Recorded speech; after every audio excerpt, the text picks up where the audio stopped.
Flower dissection. After completing this video, you should be able to 1. Name the parts and structures of flowers, including petals and sepals.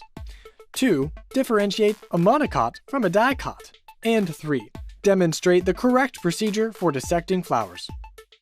To complete this lab, you'll need the following materials: personal protective equipment, dissection tools and pan, 3 flower specimens that you've collected, cut the flower with 1 inch or 2 of stem remaining, and a camera for documenting your work.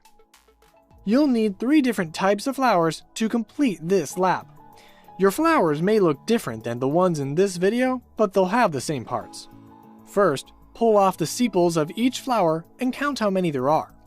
Keep the parts of each flower separate. Set the sepals of each flower aside to be presented with your dissection pictures. Next, do the same for the petals. Again, set these aside, keeping the petals of each flower separate. Notice the male part of the flower, the stamen. It includes the anther and filament. Observe the female part of the flower, the carpel. The carpel consists of the stigma, style, and ovary.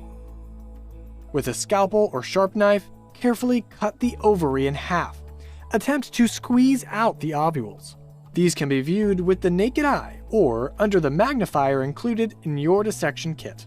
While you may not have access to a microscope, it's also possible to make a slide of pollen for viewing under a compound microscope. This can be done by placing a drop of water onto a slide and dabbing the anthers of a flower into the water droplet several times. The pollen grains are best viewed under low light and should appear as uniform, circular structures. For each flower, lay out all of the floral structures and label them. Take a picture of the labeled structures and submit it with your laboratory report. Include a table that indicates the number of sepals and petals for each of the 3 flowers you dissect.